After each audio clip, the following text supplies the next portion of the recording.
Guys, do not buy an F-150 before watching this video, right? The one F-150 right now, that is the secret buy, I guess you could say. It's the truck, it's the sleeper truck.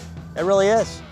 This truck right here, when I'm walking up to this truck, you're like, dang, that's a good looking F-150. Blacked out, 20-inch black wheels, the running boards, sleek looking truck.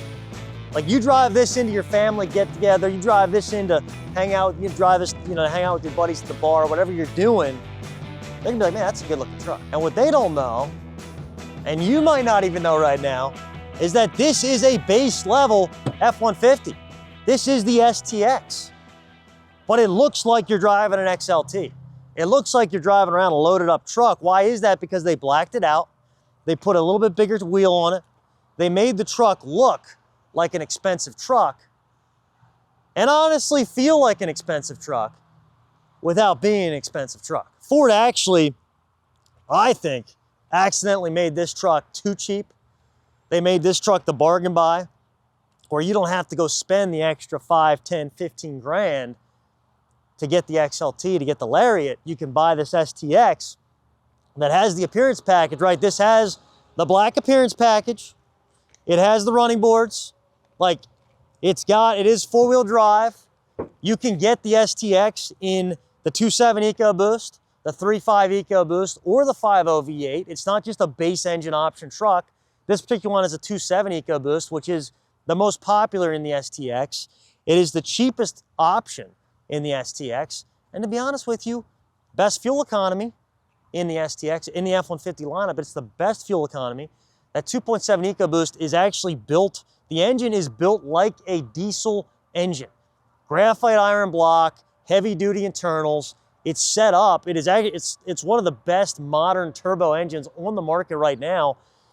Engine's controversial because when they first came out, everybody's like, it's not the 3.5, I don't want it. Still kind of the perception, when in actuality, it may be a better engine than the 3.5.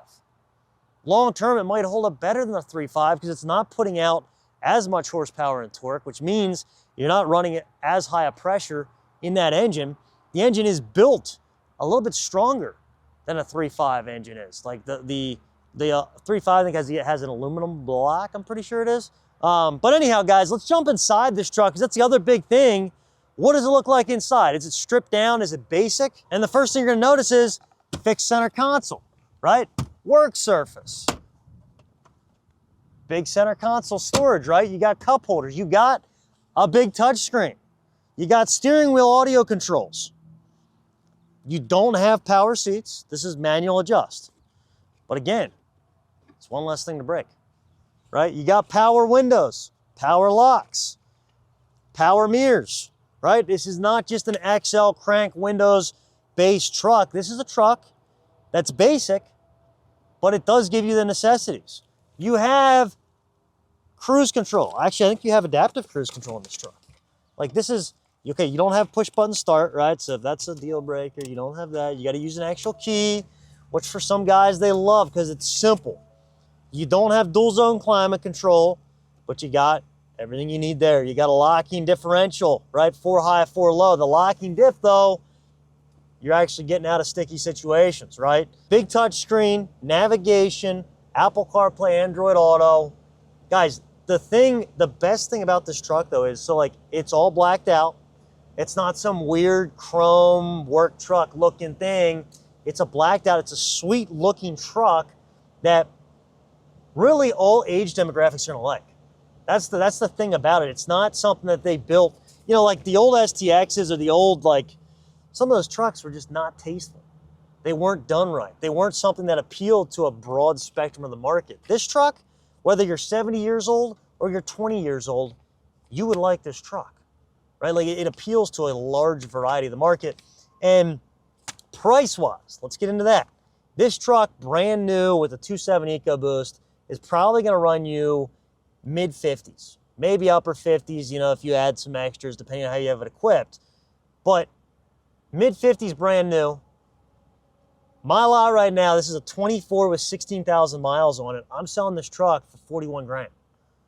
So a $41,000 truck, a 24, 16,000 miles, four-wheel drive with a 2.7 Eco 41 grand. Same truck in an XLT, probably 5 grand more.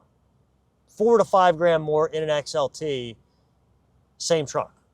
So you tell me an XLT trim where you get, okay, you're gonna get some power seats, you're gonna get a few more amenities, but is that actually worth 4 or 5 grand more? And like, you know, heck, then you jump, if you wanna jump to a Lariat, you're spending, you know, low 50s, mid 50s for the same truck, right? So like your spread, what you get for your money with this truck is absurd. Like this is, honestly, it's the hidden value in the market right now. And all across the board, I think that's the piece, you know, especially if you're buying this truck brand new, you're saving a lot of money. But on the used market, you're saving a lot of money. And where do you find, like, who else? GM makes, you know, they have a 4-cylinder turbo option, which is not as good as the 2.7 EcoBoost. They have a 4-cylinder turbo option. And those trucks, you know, you're going to spend a couple grand less than this on those trucks. But it's a 4-cylinder turbo. It's not a 6-cylinder turbo. This is still a 6-cylinder turbo. And this truck, with a fixed center console, with the equipment, has more options than those GM 4-cylinder turbos in most cases. So anyhow, guys, the other thing, STX, towing is another big thing, right? So because, like in the 2.7 EcoBoost, your probably max towing is around 10,000 pounds, but you can put a 3.5 EcoBoost in this truck. Then you jump up to like 13,000, 14,000 pounds, depending on how you have it optioned out. 5.0 V8, probably 12,000 pounds. So this trim is not limiting you in tow capacity because you can get multiple engine options. This trim, you know, you can option it. Like this black appearance package is an option, right? You don't have to get the all blacked out look if you don't want it. So there's a lot of ways you can option this truck out. And, you know, that's the other big thing too, is payment, right? So payment on this truck at $41,000 used or $55,000 new, you're gonna save yourself $200 to $500 a month going with the XL STX as opposed to a loaded XLT or Lariat. So saving yourself a couple $100 a month, that's a big deal when you're looking at a $600, $700 a month payment, right? $600, $700 a month versus $1,000, $1,200 a month is a big deal, right? Makes a big difference in the market. And to be honest too, then your depreciation on this truck is not going to be as much. So the more money you're spending on one of those high-end trucks, when you have 100,000 miles on it, this STX is gonna be a lot closer in value because it's still a good-looking truck. It's still gonna hold its value well. It's still a desirable truck. It still has that look. That's what people buy before anything else, is the look, right? The actual equipment, most people don't even know what they're getting, and most people don't even use all the equipment their truck has. So anyhow, guys, the sleeper truck right now in the F-150 lineup, F-150 XL STX package, and really do yourself a favor, add the black appearance package as well. But again, the truck you need to look at if you're in the market for an F-150. Before you look at any other trim levels, check out that XL STX. Guys, I'm telling you, definitely a truck worth your time looking into. If you guys enjoy watching this, be sure to hit subscribe for more honest truck reviews like this. Thanks for watching.